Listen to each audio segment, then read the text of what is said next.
साल पुरानी कहानी है ये, लेकिन इस कहानी को आज भी बेंगलुरु की पुलिस याद करती है तो एक अजीब वाकया उन्हें याद आ जाता है। ये कहानी है 9 फरवरी 2010 की। बेंगलुरु में एक नए पुलिस स्टेशन की बिल्डिंग की ओपनिंग सेरेमनी थी। नया पुलिस स्टेशन बन रहा था, नया पुलिस स्टेशन को खुलना था और उस वक्त के पुलिस कमिश्नर इस पुलिस स्टेशन का उद्घाटन करने के लिए निकलते हैं।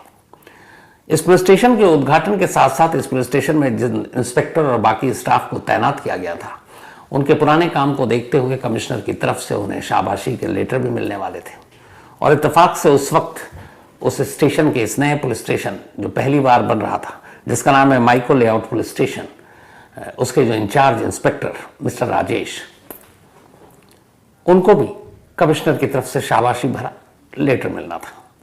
पूरी तैयारी हो गई थी, पुलिस स्टेशन सजा हुआ था, सारे स्टाफ थे, बाकी भी पुलिस अफसर बेंगलुरु के जो बड़े बड़े थे वो भी पहुंचे हुए थे कमिश्नर साहब के साथ। अब लेटर देने की बारी आ रही थी, लेकिन तभी इंस्पेक्टर साहब के मोबाइल की घंटी बजती है, मिस्टर राजेश की। वो फ़ोन उठाते हैं तो सामने से उन्हें खबर दी जाती है कि यहाँ पर एक अगारा लेक है, उस अगारा लेक के पास एक शख्स की लाश पड़ी है, गला कटा हुआ है।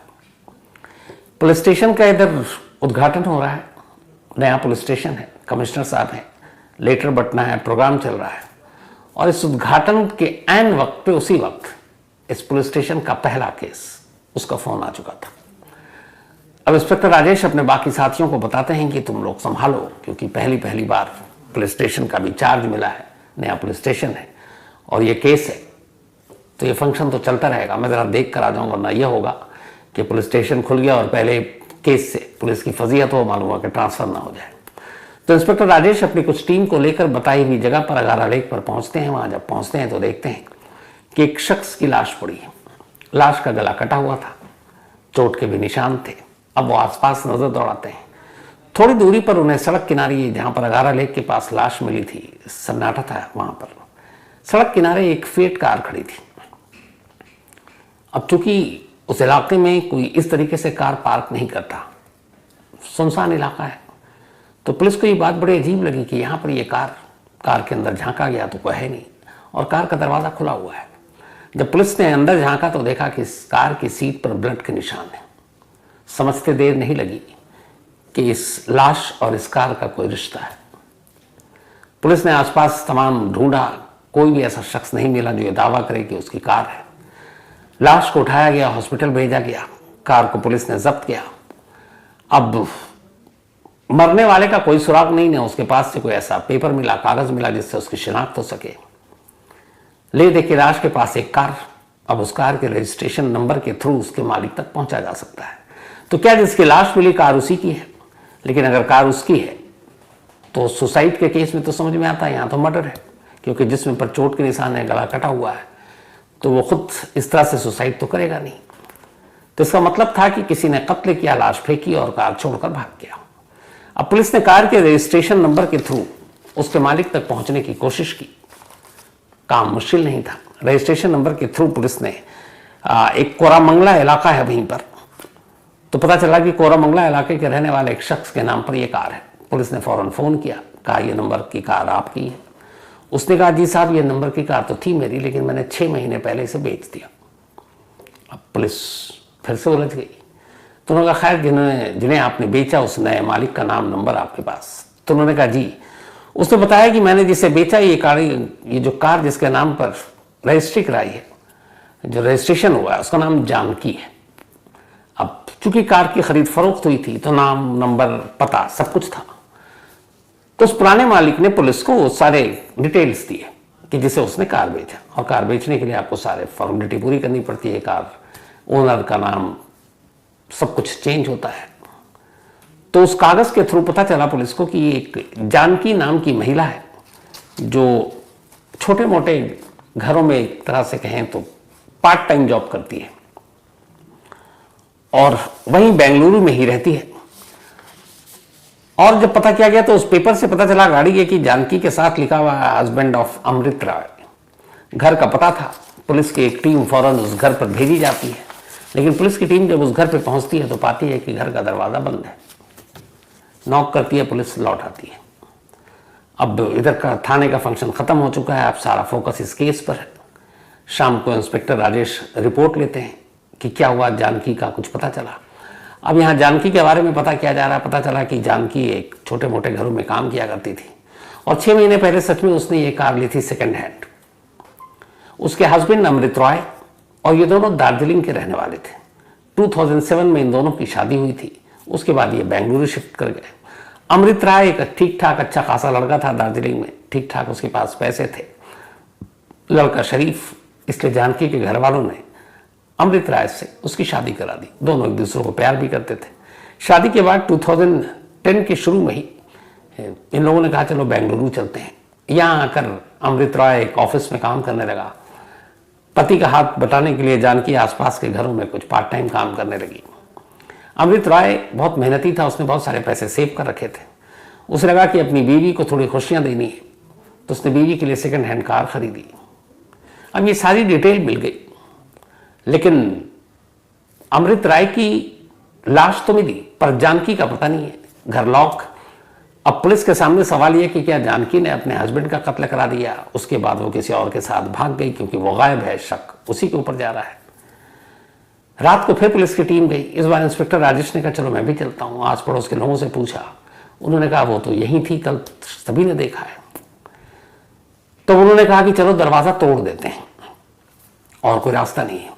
और इंस्पेक्टर राजेश आगे बढ़ते हैं, दरवाजा तोड़ने के लिए थोड़ा सा जोर लगाते हैं।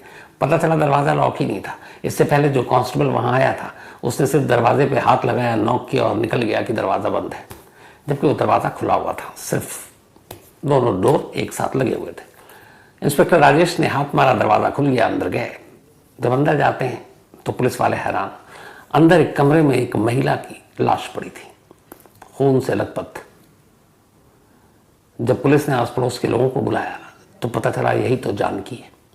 अजीब अजीब कत्ल की दास्तान है। ऐसे ही एक कत्ल जिसको लेकर बहुत सारे सवाल उठे थे अपने दौर में, वो थी Bollywood murder, Divya Bharti death case. Divya Bharti एक जानी मानी एक्ट्रेस, और कैसे उनकी मौत को लेकर यह सवाल था कि एक्सीडेंट था या फिर मर्डर, कि एक राज बना हुआ था। तो बॉलीवुड मर्डर में दिव्या भारती डेथ केस की पूरी कहानी आप सुन सकते हैं कोको एफएम के ऑडियो लर्निंग प्लेटफॉर्म पर। अगर आपको भी क्राइम स्टोरीज में खो जाना है तो आपके लिए एक जबरदस्त मौका है। रिसेंटली कोको एफएम पर कुछ amazing crime audio books I हैं और यकीन मानिए ये बहुत ही ग्रिपिंग है। चाहे आपको डिटेक्टिव मिस्ट्रीज, ट्रू क्राइम या थ्रिलर पसंद हो, कोको एफएम पर सब कुछ मिलता है। कोको एफएम आपके लिए एक स्पेशल 14 डेज फ्री ट्रायल लेकर आया। लेकिन ध्यान रहे, ये ऑफर सिर्फ पहले 500 लोगों के लिए अवेलेबल है। तो अगर आप इन थ्रिलिंग कहानियों में डूबना चाहते हैं तो देरी मत कीजिए। वीडियो के डिस्क्रिप्शन में दिए गए लिंक पर क्लिक करें, कूपन कोड CMTK10 का यूज करें और आज ही अपना फ्री ट्रायल शुरू करें। आपको 999 फ्री कॉइन्स मिलेंगे। अगर आप बिना मेरे कूपन कोड के अप्लाई करेंगे तो आपको सिर्फ 7 डेज का फ्री ट्रायल मिलेगा। सोचिए, आप 14 दिन जितनी चाहें उतनी क्राइम ऑडियो बुक सुन सकते हैं, वो भी बिल्कुल फ्री। यह आपके कम्यूट, वर्कआउट या फिर एक शांत शाम को और भी एक्साइटिंग बनाने का परफेक्ट तरीका है। लेकिन याद रहे, वक्त तेजी से निकल रहा है और एक बार जब ये फ्री ट्रायल स्लॉट्स खत्म हो जाएंगे तो फिर ये मौका हाथ से निकल जाएगा। तो इस औसम मौके को मिस न करें। अभी अपना फ्री ट्रायल लें और क्राइम की बेस्ट स्टोरीज सुनना शुरू करें। After 14 days the subscription plan will be activated. 24 घंटे के अंदर अंदर एक नए पुलिस स्टेशन का उद्घाटन हुआ, ओपनिंग सेरेमनी हुई और पहला केस एक डबल मर्डर का। पता चला कि जानकी और उससे पहले अमृत राय, इन दोनों का कत्ल हो चुका है। अब पुलिस अभी तक जिस जानकी पर शक कर रही थी, पता चला कि वो तो खुद मकतूल है, वो तो मारी जा चुकी है। अब किसी तरीके से उनके सारे डॉक्यूमेंट्स, कागजात के जरिए इनके दार्जिलिंग का पता निकाला गया, वहां का नंबर निकाला गया, उसके बाद वहां फोन किया गया। अब ये पुलिस को ही पुख्ता करना था कि सचमुच ये दोनों अमृत राय और जानकी ही है, क्योंकि कोई और तो जानता नहीं था। तो अब दार्जिलिंग से जानकी का भाई बेंगलुरु आता है। बेंगलुरु आने के बाद दोनों की शिनाख्त करता और बताता है कि हाँ, ये उसकी बहन है और ये उसके जीजा है। पुलिस को बताता दोनों में बहुत अच्छे रिश्ते थे, दोनों में बहुत प्यार था, इतना प्यार कि अमृत ने अपनी बीवी जानकी की खुशियों का ख्याल रखते हुए उसके लिए कार तक खरीदी। उसके लिए उसने पैसे बचाए और मुंबई में अब वो एक प्लॉट खरीद, बल्कि बेंगलुरु में एक प्लॉट खरीदने जा रहा था। वो सेविंग करने में माहिर था और जानकी का बहुत ख्याल रखता था। अब ये सारी चीज़ें ही पुलिस ने घर से जो बरामदगी हुई थी वो भी दिखाई, बाकी सारी चीज़ें दिखाई। जब सारी चीज़ें उसके भाई ने देखी तो उसने कहा कि जो उसके जीजा अमृत राय है वो एक हाथ में सोने की अंगूठी पहनते थे और उसकी सिस्टर के गले में एक सोने का चेन था, वो दोनों गायब है। पुलिस को लगा कि ये सच में कुछ गायब हो सकता है तो कौन करेगा। अब इसी दौरान में इन दोनों का अंतिम संस्कार बेंगलुरु में ही हो रहा है। पुलिस की टीम की मौजूदगी में अंतिम संस्कार होता है। जानकी का जो भाई है संतोष, वो दार्जिलिंग से पहुंचा था। वहाँ आने के बाद जो तमाम आस पड़ोस के लोग, जानकार, अमृत के ऑफिस के लोग, बाकी जिन घरों में काम करती थी जानकी, वो सभी अंतिम संस्कार में शामिल थे। अब पुलिस पूछता है कि कोई ऐसा शख्स बताओ जिसके बारे में तुम्हें शक हो। कहता नहीं साहब, वो तो बेंगलोर में जब से हमें पता नहीं कोई दुश्मनी किसी की। लेकिन फिर वो सारे लोगों को ध्यान से देखता है शमशान में, फिर अचानक से वो चौंकता है और कहता है कि मुझे हैरत है कि जानकी का एक मुंहबोला भाई है, वो उसे राखी भी बांधता है और जानकी उसे शुरू से जानती है और वो भी दार्जिलिंग का है और यहाँ अक्सर वो उनका ख्याल रखता है और मैं जानकी की खैरियत उसी से पूछता हूँ। अब सबको पता चल गया कि जानकी और अमृत नहीं है, उनका कत्ल हो चुका है, तो क्या उसे पता नहीं चला होगा? लेकिन वो अंतिम संस्कार में भी नहीं आया, ना घर आया। पुलिस ने पूछा कौन है वो, उसने कहा उसका नाम प्रदीप है, यही रहता है और जानकी का मुंह बोला भाई है, वो राखी भी बांधता है। और पुलिस को भी हैरानी हुई कि सारे रिश्तेदार जानने वाले तो यहाँ हैं, वो कहाँ है।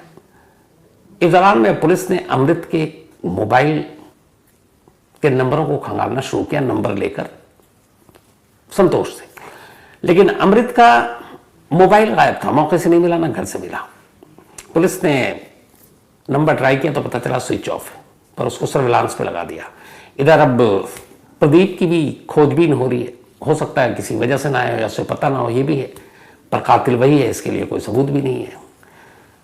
इसी दौरान में वक्त बीतता रहा, अचानक पता चला कि जो अमृत राय का मोबाइल था वो एक्टिव हो गया और ऑन हो गया है। जैसे ऑन हुआ, एक पुलिस वाली ने, फीमेल, उसने उस नंबर पे कॉल किया, एक आम महिला बनकर, और उसने कहा कि मैं तुमसे मिलना चाहती हूँ। फ़ोन करने वाले ने कहा कि ठीक है, मैं मिलूँगा।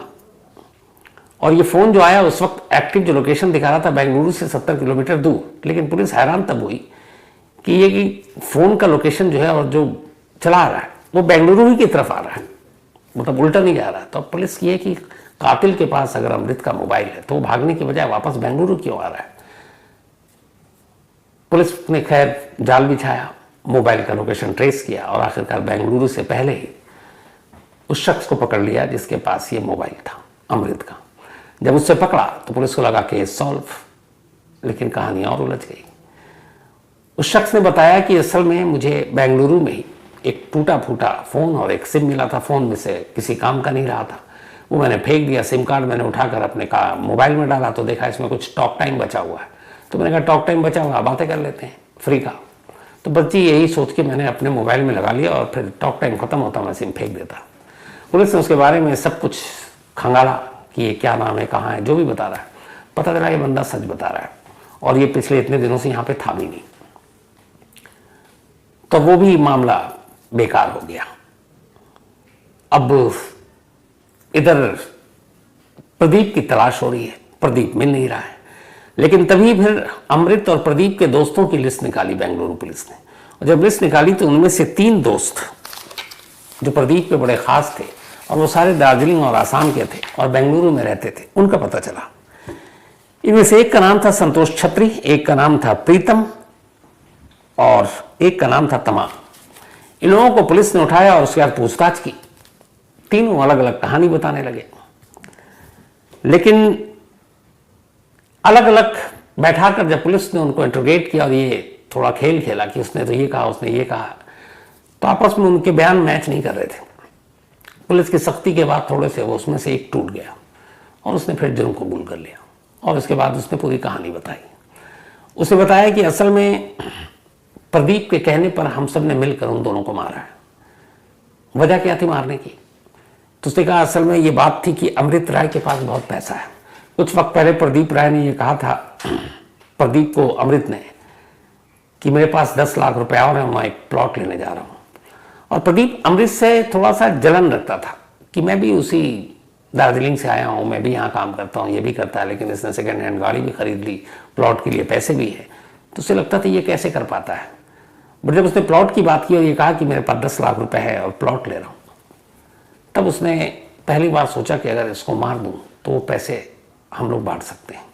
इसने अपने दोस्तों को तैयार किया और इसके बाद 10 फरवरी को ये घर जाता है अमृत के, ये इनके सारे दोस्त। चूंकि जानकी को प्रदीप अपनी बहन मानता था, राखी बांध चुका था, वहाँ खाना वाना खाता है। उसके बाद वापसी में वो कहता है अमृत को कि मुझे अपनी कार से छोड़ दे। उसने चूंकि कुछ वक्त पहले कार ली थी। वो कहता है ठीक है।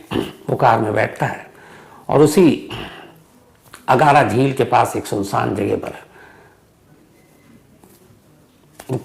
कार को रुकवाता है कि मैं जरा एक वॉशरूम से आ जाऊं।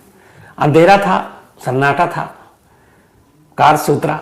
उसके बाद उनके दोस्तों ने मिलकर अचानक अमृत पर हमला कर दिया। तेज धार हथियार से उसका गला काटा और ये सब कुछ कार के अंदर किया। इसके बाद लाश बाहर निकाली, ले जाकर थोड़े किनारे में फेंक दिया और उस कार को वहीं पर छोड़ा। और अब इन्हें यह था कि जो पैसे हैं वो तो घर में होंगे, पैसे का क्या करें। तो उन्होंने कहा जानकी को भी मारना पड़ेगा, क्योंकि जानकी वैसे भी जानती थी, ये भी पता था कि ये लोग साथ लेकर गए हैं। तो वो एक सबूत थी, गवाह थी। ये चारों फिर वापस जाते हैं जानकी के घर। वहां जाकर ये बहाना करते हैं कि अमृत को पुलिस ने पकड़ लिया क्योंकि उसके पास ड्राइविंग लाइसेंस और कार के पेपर नहीं है, तो मुझे ड्राइविंग लाइसेंस दे तो मैं लेकर जाता हूँ। जानकी अंदर जाती है ड्राइविंग लाइसेंस लेने। इतने में पीछे से ये लोग उस पर हमला करते हैं। जब हमला करते हैं तो जानकी भी अपने डिफेंस में उनसे लड़ती है, लेकिन वो 3-4 वो अकेली कुछ देर में हार जाती है। ये लोग जानकी का भी कत्ल कर देते हैं और उसके बाद घर में सारे चीज़ें ढूंढते हैं, जो भी जेवर थे, कैश थे, लेकर भाग जाते हैं। इस कत्ल के बाद बाकी 3 दोस्त अलग और प्रदीप बेंगलुरु छोड़ देता और वो चेन्नई पहुंच जाता है। अब वो चेन्नई में है। चेन्नई से अब उसे जाना है दार्जिलिंग। एक बार वो अगर दार्जिलिंग पहुंच जाता तो बेंगलुरु पुलिस के मुताबिक फिर उसे पकड़ना मुश्किल था। अब ये पहुंचा चेन्नई। चेन्नई से अब इसे ट्रेन पकड़कर इसने बाकायदा रिजर्वेशन कराई और इसको जाना है दार्जिलिंग। लेकिन जब ये चेन्नई में गया, वहां एक गेस्ट हाउस में रुका। कत्ल के नेक्स्ट डे से ही अचानक रात को ये सो रहा और इसके सपने में जानकी आ रही है और सिर्फ एक सवाल पूछ रही है, मुझे इसका जवाब दे दो कि तुमने मेरा कत्ल क्यों किया, तुमने मुझे क्यों मारा। पहली रात इसे लगा कि ये वहम है, ऐसे ही है। फिर अगले दिन आया, फिर ये सो रहा है, फिर सपना आया और उसने कहा कि मुझे सवाल का जवाब दोगे, तुमने मुझे क्यों मारा। फिर ये परेशान हुआ, लगा वहम है। लेकिन फिर तीसरी रात उसने आकर फिर उससे कहा कि मुझे सवाल का जवाब दे दो कि तुमने मेरा कत्ल क्यों किया। अगर नहीं दोगे तो मैं तुम्हें यूं ही परेशान करती रहूंगी। अब इसके बाद से सुबह, शाम, दोपहर प्रदीप बुरी तरह से घबराने लगा, लरजने लगा, कांपने लगा। और वो जिस जगह से आया था, असम में भी उसके रिलेटिव थे, वहाँ भी रहा। वहाँ ये सारी चीज़ें, जादू टोना, टोटका, भूत प्रेत, आत्मा, इन पे बड़ा भरोसा और बिलीव था इसको। तो इस लगा कि उसके हाथ से कत्ल तो हुआ है, अब उसकी आत्मा भूत बनकर आ रही है और अब ये मुझे छोड़ेगी नहीं। तो फिर एक रोज इतना ही डर गया कि चेन्नई में एक ट्रेन के आगे ये कूद गया खुदकुशी करने के लिए। लेकिन इत्तेफाक से कुछ लोगों ने देख लिया और आने वक्त पर इसे बचा लिया। खरोंची चोटें आई लेकिन ये बच गया। फिर ये वापस आया, फिर सोच रहा है, फिर सपना आ रहा है। फिर इसने तय किया, नहीं, मुझे वापस बेंगलुरु जाना है और बेंगलुरु जाकर मैं माफी मांगूंगा और उसके बाद अपने आप को पुलिस के हवाले कर दूंगा। इस दौरान में ये जो दोस्त थे इसके सारे, ये पुलिस के कब्जे में थे। ये बात प्रदीप को नहीं मालूम थी चेन्नई में। अब प्रदीप को कुछ पैसों की जरूरत थी। वो चेन्नई से फोन करता है अपने एक दोस्त को और कहता है मुझे कुछ पैसों की जरूरत है, बेंगलुरु आना है, मुझे पैसे दे दे। ये बात पुलिस तक पहुंच जाती है। अब पुलिस उसके दोस्त के जरिए उसका पूरा लोकेशन ढूंढती है। फिर वो चेन्नई से बेंगलुरु की तरफ निकलता है और पूरे रास्ते उसके मोबाइल के थ्रू पुलिस उस पर नजर रखती है। और आखिरकार चेन्नई और बेंगलुरु के बीच में ही 26 जनवरी 2010 यानी कि इस डबल मर्डर के 16 दिन बाद प्रदीप को गिरफ्तार कर लेती है। जब प्रदीप गिरफ्तार होता है तो खुद पुलिस से कहता है कि मैं तो खुद ही आ रहा था माफ़ी मांगने, क्योंकि जानकी मेरे सपने में आकर जो कुछ कह रही है उसके बाद मैं शायद जी नहीं पाऊंगा। और एक उसको उसके एरिया का खौफ अलग था, असम और दार्जिलिंग वाला, जहाँ उसके आधे आधे रिलेटिव रहते थे। तो इस सपने की वजह से वो सरेंडर करने आ रहा था और इस सपने की वजह से उसने खुदकुशी करने की भी कोशिश की थी। खैर पुलिस ने उसे पकड़ा और इस तरीके से एक नया पुलिस स्टेशन बेंगलुरु का, जिसका उद्घाटन 16 दिन पहले हुआ था, 16 दिन बाद उस पुलिस स्टेशन के जुरिस्डिक्शन में हुआ ये डबल मर्डर, जो उस वक्त अखबारों की सुर्खियों में था, मीडिया ट्रायल हुआ, इस केस को सॉल्व कर लिया गया। बाद में यह मामला अदालत में गया। अदालत ने प्रदीप समेत उसके चारों दोस्त 5 लोगों को उम्र कैद की सजा सुनाई। इसके बाद ये मामला हाई कोर्ट में गया। हाई कोर्ट ने भी इन लोगों को उम्र कैद की सजा सुनाई। तो ये थी आज की कहानी। अजीब अजीब कहानियां होती हैं दुनिया में, और ये बात सच है कि जो इस तरह के जुर्म करता है तो एक तो दहशत तो होती है और फिर आपको खौफ भी होता है। और इस खौफ की वजह से ये अकेला मामला नहीं है, ऐसे कई केसेस हुए। कुछ कहानियां तो मैंने आपको सुनाई है, जब भूत प्रेत या जिसका कत्ल हुआ उसी ने सपने में आके इतना परेशान किया कि वो बंदा खुद ही पुलिस स्टेशन पहुंच गया कि भाई मैंने ये जुर्म किया है। तो ये थी आज की कहानी खत्म।